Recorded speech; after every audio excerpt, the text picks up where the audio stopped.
This is normally, and I do this sort of thing a few times, this is normally a stage presentation with an audience, with lots of audience interaction. I'm not sure how this is going to work because I'm essentially talking to myself and hoping that other folks can hear me. So my thesis is, we are at war. And with a military background of 34 years regular and now in the reserves, I wonder if an operational military perspective can help us in our pursuit of transportation security in the cyber domain. We are at the end of a barrel, all of us. An image from James Bond. I don't know whether the sound works, but this is something on stage that attempts to illustrate how at the end of the barrel we are. If you can't hear it, sorry, but it's the old Twilight Zone theme tune, which was actually written just before I was born. And I would normally ask the audience who can remember it, first transmission. We have all been hacked, and we mentioned it yesterday. We have all been attacked. So we are at war. If you want to ask me questions after this, that's the shortest email address you could ever write down, I think, be@j22.us.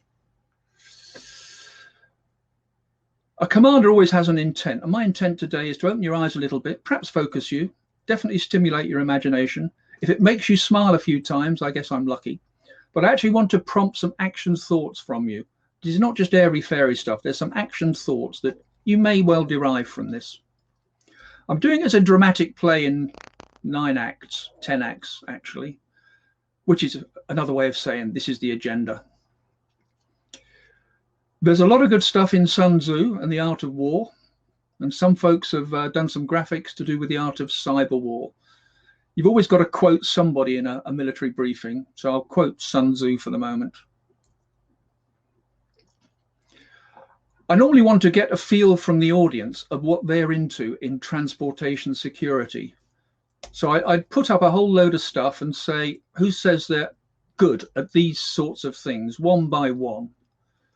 Some of them are cyber, some of them are transportation, some of them are engineering, some of them are networking, and one of them, bootlegger turn, is security. It's a way of getting out of a tight situation when you're in a car.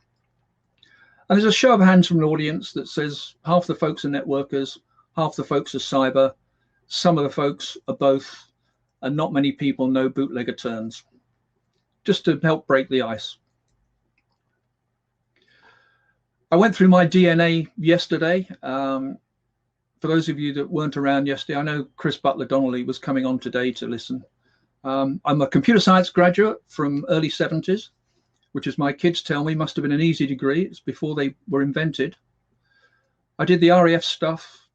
I was on the UK astronaut training program, which is not relevant to this at all, but it's a discussion point at the normal cocktail hour after an event like this. And I did 3 years with the United States Air Force on presidential special air mission stuff, Air Force One and NECAP. Another cocktail party fact, I did some spying in Eastern Europe behind the Iron Curtain in the late 70s, an organization called Bricksmiths, look it up. But since then, and as I covered yesterday, I've done loads of stuff. Special advisor for cyber to the City of London Police for 4 years. I've been an expert witness to one of our select committees on e-crime. And I've had fun. But I've got a video that covers my childhood. And if it works, it works. If it doesn't, it doesn't. If it works, you laugh. If it doesn't work, it's just a very quiet moment for you guys.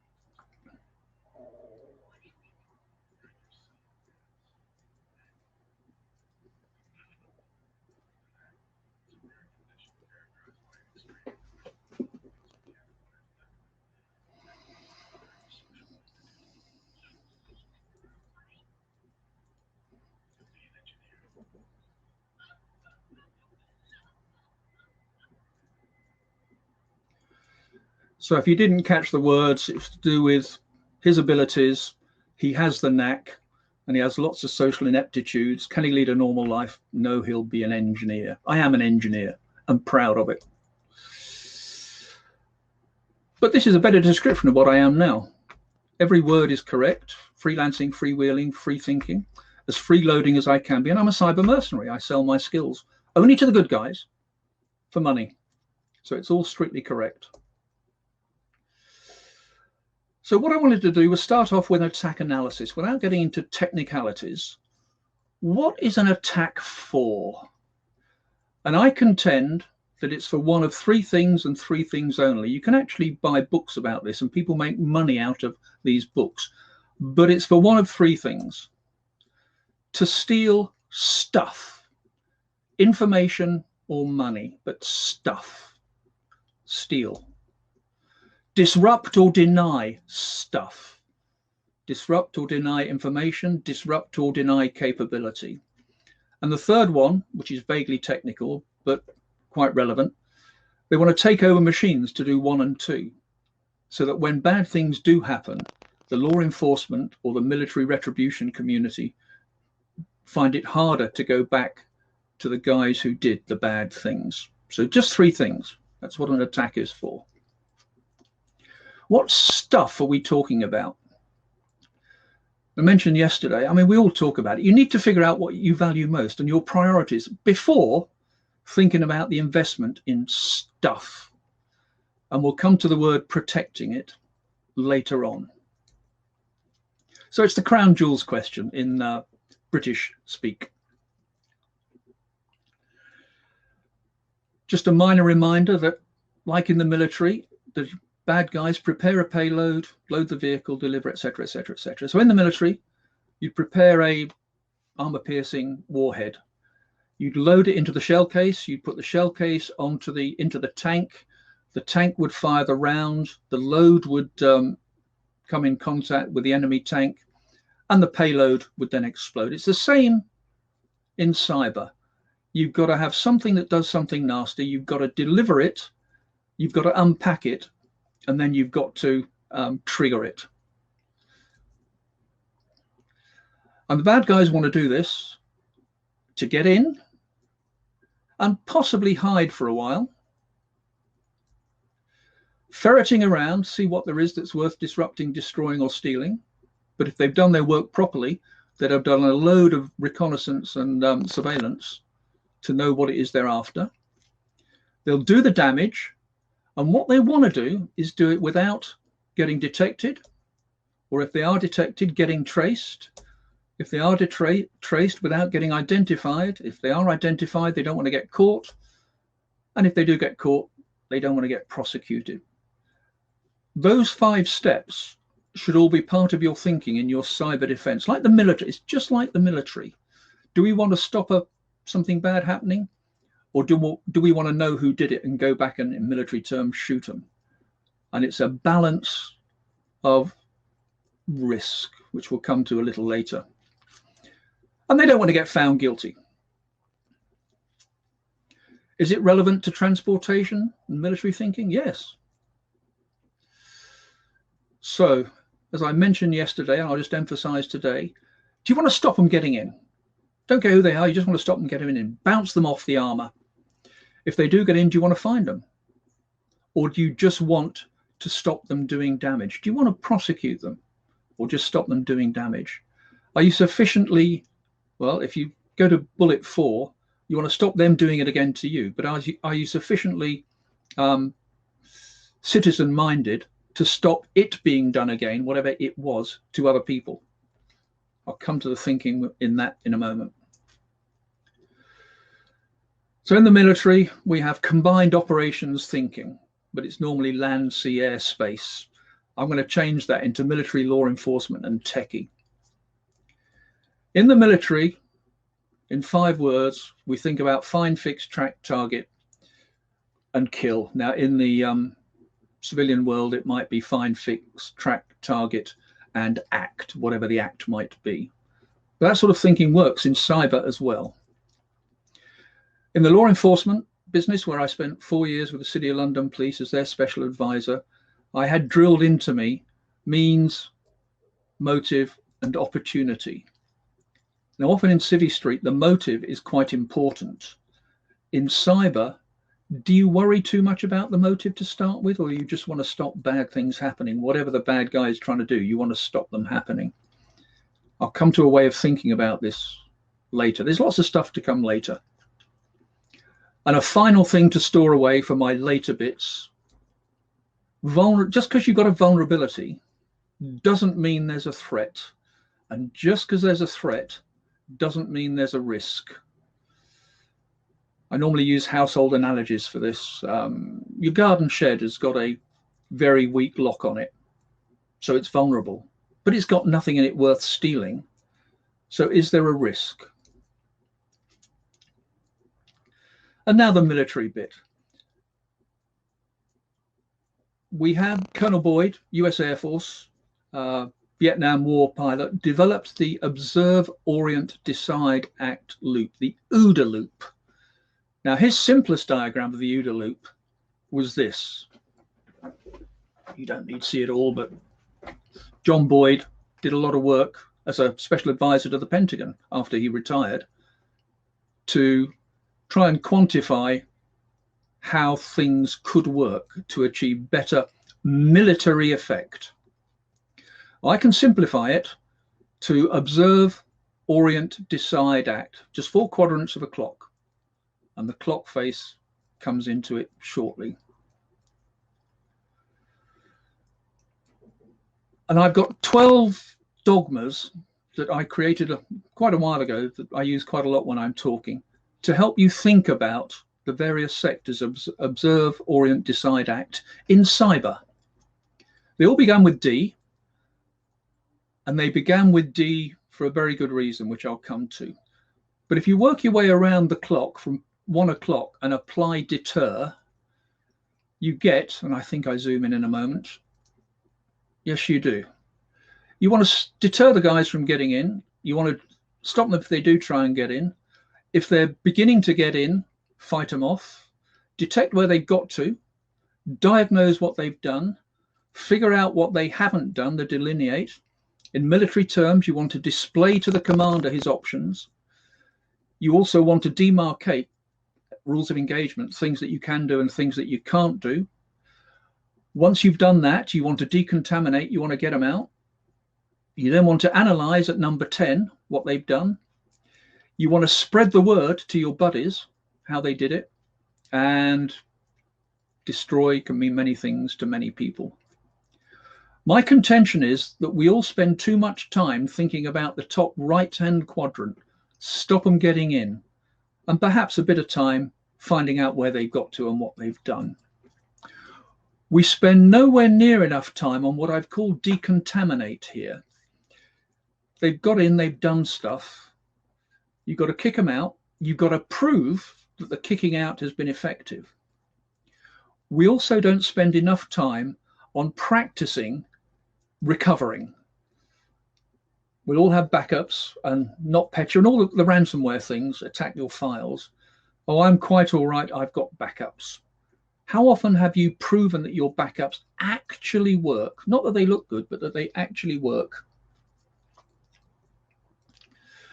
I've got some examples here to help simplify it. It works great on stage, but if I just go down, an Englishman's home is his castle. The detect side, detect an event has happened. Something in the castle isn't right. All your soldiers wear blue uniforms and there's 2 guys in red uniforms. That's sort of not right is a starting point. In cyber, something's got in, something's changed. Things are getting in that aren't wanted or allowed, and more particularly, things are getting out that aren't supposed to. So from the diagram on the left, I've got 3 discussion points which can perhaps come up in the panel. The military is about managing risk. Cyber's no different. Risk, as was mentioned yesterday several times, threat, vulnerability, intent, probability, impact, what happens if they achieve the effect they're after, the cost, and how much it will cost you to resolve. And the example I used yesterday, working with a big bank in America, when the CEO was challenged by his techies to say we're losing $4 million a day through some fairly complex attack, doesn't matter what it is, I asked him who he was going to call. I was hoping he'd say law enforcement, but he actually said his lawyer and his public relations guy, because he is most concerned about his business, his customer relationships, and the legal side. He didn't want, in UK terminology, coppers with big heavy boots coming in, stamping all over his company, grabbing his servers to take away for deep forensic examination, which would take a couple of years, and ruining his business. So the cost of what they were doing against the cost of mitigating was stop them doing it or let them keep doing it and keep track of them. Just because there's a threat does not mean there's a risk. And we all need to think about how this risk affects the way in which we look after ourselves. And I emphasized again yesterday, you may follow all the rules and you may be compliant. It doesn't mean you're secure. You've got to keep checking that A, you're following the rules, and B, that there aren't new things happening that your rules don't cover. So you need to spend a chunk of your budget not on stopping them getting in, not on finding out what they've done, but on finding out things that they might do. Loads of intelligence collection. Oh, this was something that works well on stage in law enforcement. You got a small fragment of evidence, and I would ask the audience what country this fragment comes from. And I get lots of suggestions, and eventually one would, or several would say Brazil. And I'd then say, well, it's pretty close. But if you get some more evidence that builds on that, now where do you think that comes from?